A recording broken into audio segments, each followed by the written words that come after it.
Hello viewers, வாங்க சாப்பிட்லாம்.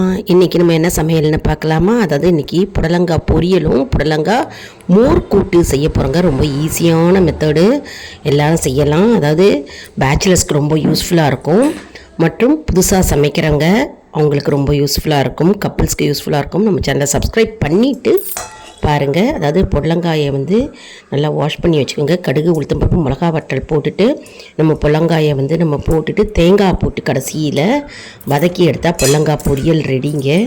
மேலே தேவையான அளவு உப்பு போட்டுக்கோங்க. அதான் புடலங்காய் பொரியல் ரெடி. இப்போ புடலங்காய் கூட்டு, மோர் கூட்டு புடலங்காயை நல்லா தண்ணி ஊற்றி மஞ்சத்தூள் பெருங்காயத்தை போட்டு நல்லா வேக வைக்கிறோம். கடலைப்பருப்பு, பைத்தம்பருப்பு போட்டு வேக வைக்கிறோம்.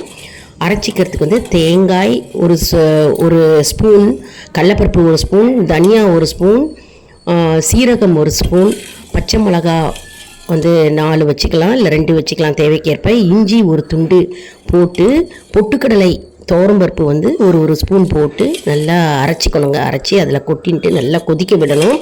தேவையான அளவு உப்பு போட்டுக்கோங்க. நல்லா கொதிக்க விட்டுட்டிங்கன்னா நல்லா அருமையான மோர் குழம்பு, இல்லைனா மோர் கூட்டு அப்படின்னே சொல்லலாம். கீழே இறக்கி வச்சு கொஞ்சம் நிதானமாக ஆறுன பிறகு நம்ம தயிர் ஊற்றி நம்ம கலந்தால் மோர் கூட்டு ரெடி. தாளிப்புக்கு கடுகு, சீரகம், மிளகாய் வற்றல் போட்டு ஒரு ஸ்பூன் எண்ணெய் போட்டு தாளித்து கொட்டணுங்க. என்ன வெஜிடபிள்ஸ் வேணாலும் நம்ம போடலாம். ரொம்ப ஈஸியான மோர் கூட்டு செஞ்சு பாருங்கள். இந்த வெயிலுக்கு நம்ம மோர் கூட்டு, மோர் குழம்பு இதெல்லாம் செஞ்சோம்னா நமக்கு உடம்புக்கு எதுவுமே வராதுங்க. எரிச்சல், வயிற்றுப்போக்கு அதெல்லாம் வராது. அதாவது எப்போவுமே குழம்பு ரசம் சாப்பிட்டுருக்கோம் இல்லையா, அந்த வெயிலுக்கு மோர் குழம்பு, மோர் கூட்டு, தயிர் சாதம் இந்த மாதிரி உணவுகளை நம்ம எடுத்துட்டா நம்ம உடம்பு குளிர்ச்சி பெறும். மற்றும் வயிறு உபாதைகள் எதுவுமே வராதுங்க. இஞ்சி போட்டுட்டா நல்லாயிருக்கும், ஆரோக்கியமாக இருக்கும், ஜீரண சக்தி அதிகரிக்கும். அதனால் இஞ்சி தோலை சீவி நம்ம மிக்சியில் போட்டு அரைச்சிடலாம். என்ன வெஜிடபிள்ஸ் வேணாலும் போட்டுக்கலாங்க. கேரட்டு போட்டுக்கலாம். இப்போ நான் புடலங்காய் போட்டிருக்கேன், வெண்டைக்காய், என்ன வெஜிடபிள்ஸ் வேணாலும் போட்டுக்கலாம். டக்குன்னு ஈஸியாக நிமிஷமாக செஞ்சிடலாம். அந்த மோர் கூட்டு இல்லை மோர் குழம்பு அப்படி கூட வச்சுக்கலாம். சேப்பங்கிழங்கு கூட போட்டுக்கலாம். மற்றும் தொட்டுக்கு புடலங்காய் உடம்புக்கு நல்லது. புடலங்காய் பொரியல் வச்சுருக்கோம் இல்லையா, கால்சியம் சத்து அதிகமாக இருக்கும் இதில்.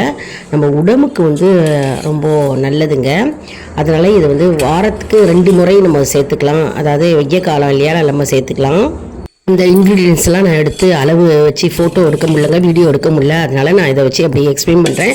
குக்கரில் சாதம் வைக்கிறோம் இல்லையா, சாதம் வைக்கும்போதே மேல் தட்டில் புடலங்காயை, கடலைப்பருப்பு, பைத்தம்பருப்பு போட்டு வேக வச்சாலே நமக்கு ஈஸியாகிடும். கீழே இறக்கி வச்சு வெந்த புடலங்காய் கிடச்சிரும் இல்லையா, அதை ஒரு பாத்திரத்தில் நம்ம மஞ்சப்பொடி, உப்பு, பெருங்காயத்தை போட்டு இந்த வெந்த புடலங்காயை போட்டு கொதிக்க வச்சு மற்ற அரைச்சி கொட்டினா ரெடிங்க.